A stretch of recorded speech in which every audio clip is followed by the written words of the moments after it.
Assalamualaikum warahmatullahi wabarakatuh.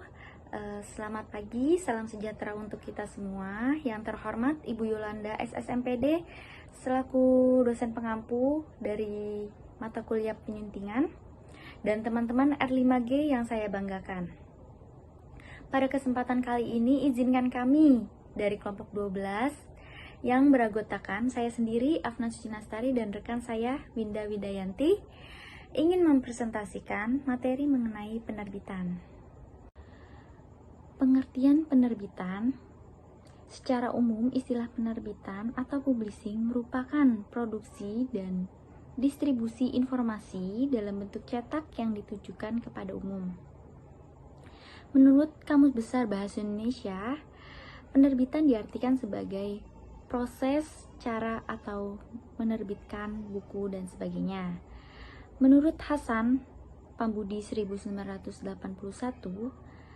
penerbitan adalah kegiatan mempublikasikan kepada umum, kepada halayak ramai kata dan gambar yang telah diciptakan oleh orang-orang kreatif, kemudian disunting oleh penyunting, yang selanjutnya digandakan oleh bagian percetakan. Maka dapat disimpulkan bahwa penerbitan adalah pekerjaan menerbitkan informasi dalam bentuk cetak yang ditunjukkan kepada halayak umum. Kemudian ada fungsi penerbitan. Yang pertama, publikasi. Publikasi merupakan kunci utama dalam membangun pencitraan sebuah karya agar dapat diapresiasi oleh masyarakat dengan baik dan akhirnya meningkatkan nilai ekonomis karya yang dihasilkan. Selanjutnya ada kemudian ada fungsi penerbitan. Yang pertama, publikasi. Publikasi merupakan kunci utama dalam membangun pencitraan sebuah karya agar dapat diapresiasi oleh masyarakat dengan baik dan akhirnya meningkatkan nilai ekonomis karya yang dihasilkan. Selanjutnya ada reproduksi. Reproduksi adalah fungsi penerbitan. Berikutnya juga merupakan salah satu fungsi media komunikasi. Wadah penyimpanan konten yang dihasilkan penerbitan akan dikemas dalam media. Dan yang terakhir adalah penyebarluasan. Penyebarluasan merupakan salah satu dari fungsi-fungsi komunikasi. Fungsi penyebarluasan dalam penerbitan mengacu pada bagaimana konten atau isi penerbitan disebarluaskan ke masyarakat. Kemudian tugas penerbit. Yang pertama adalah mengakui isi.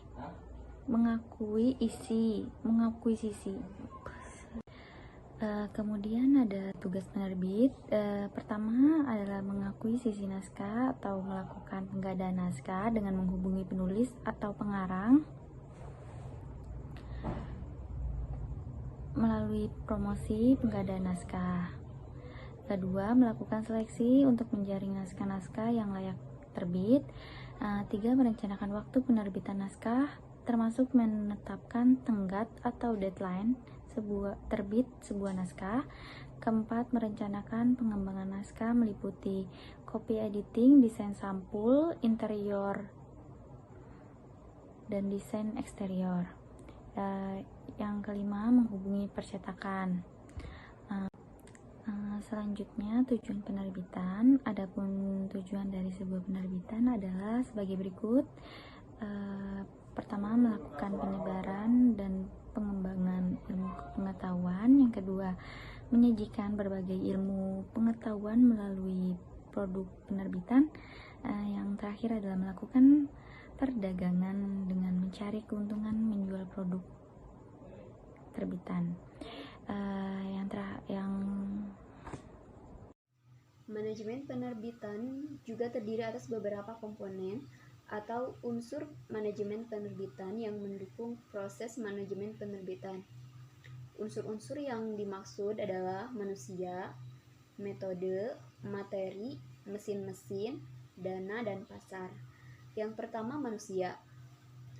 Setiap organisasi, termasuk organisasi penerbitan, pasti memiliki anggota-anggota yang merupakan sumber daya manusia. Adapun sumber daya manusia yang dimaksud meliputi penulis naskah, redaksi, penyunting, ilustrator atau desainer, petugas percetakan, petugas distribusi. Kemudian yang kedua yaitu metode. Metode yang dimaksud adalah mekanisme kerja yang berlaku di organisasi penerbitan, seperti proses pracetak, cetak, dan distribusi. Kemudian materi. Organisasi penerbitan membutuhkan materi atau material yang meliputi kertas, tinta, naskah, perangkat penyimpanan digital yang diperlukan guna memberikan nilai tambah dengan menghasilkan sesuatu. Kemudian, mesin-mesin. Selain material atau bahan-bahan yang diperlukan dalam proses penerbitan, komponen lain yang dibutuhkan oleh organisasi penerbitan adalah peralatan penunjang kinerja penerbitan, seperti komputer, kursi, meja, mesin cetak, dan mesin penjilidan. Kemudian dana. Komponen manajemen penerbitan berikutnya yaitu money atau uang. Itu sumber daya finansial yang dibutuhkan untuk membiayai kegiatan organisasi penerbitan. Kemudian pasar. Market atau pasar dalam manajemen penerbitan adalah pengguna atau masyarakat luas yang menjadi sasaran jenis-jenis penerbitan. Kemudian yang selanjutnya yaitu aktivitas penerbitan buku di penerbit. Aktivitas penerbitan buku di penerbit terbagi atas 3 aktivitas. Yang pertama yaitu penerbitan buku baru. Buku yang diterbitkan berdasarkan naskah baru yang telah diterima redaksi atau dicari oleh editor akuisisi. Yang kedua, percetakan ulang buku lama. Buku lama dicetak ulang tanpa mengubah isinya. Percetakan ulang ini biasanya disebabkan buku laris di pasaran dan mendapatkan permintaan pasar. Kemudian yang ketiga yaitu perevisian buku lama, yaitu buku yang pernah dicetak direvisi baik isi maupun cover.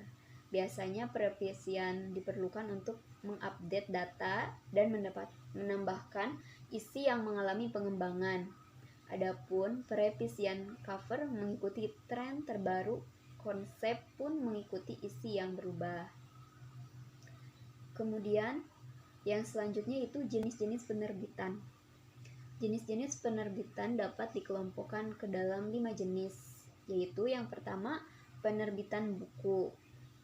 Penerbitan buku ini diantaranya yaitu penerbitan buku umum, penerbitan buku direktori. Kemudian penerbitan berkala. Biasanya memuat surat kabar, majalah, tabloid, buletin, dan jurnal akademik. Kemudian penerbitan perangkat lunak komputer, penerbitan rekaman audiovisual, dan penerbitan lainnya. Kemudian yang selanjutnya itu ruang lingkup penerbitan. Nah, di sini ruang lingkup pada penerbitan terdapat 7. Yang pertama itu penulis. Penulis adalah orang yang memberikan ide atau gagasan dalam sebuah buku.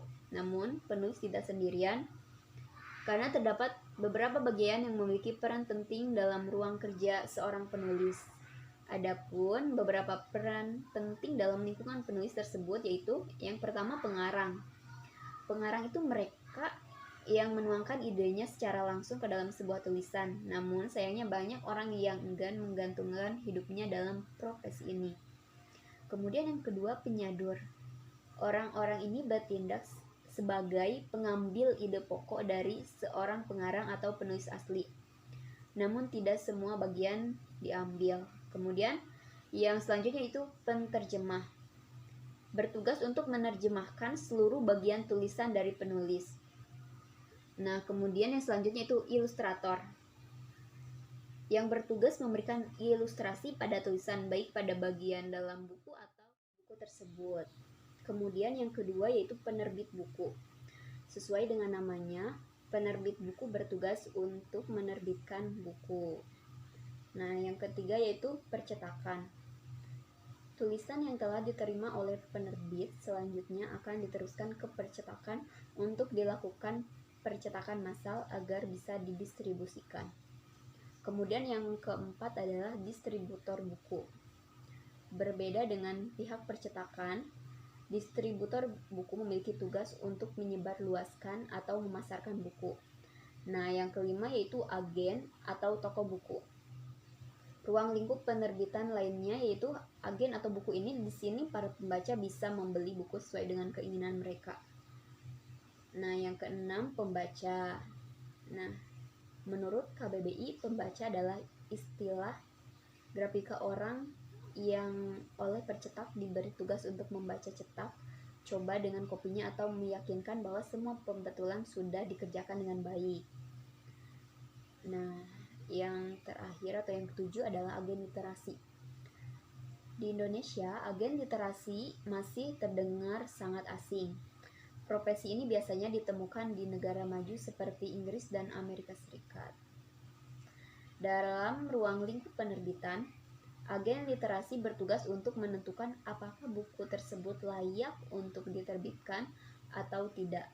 Ia juga menentukan harga yang layak untuk sebuah buku.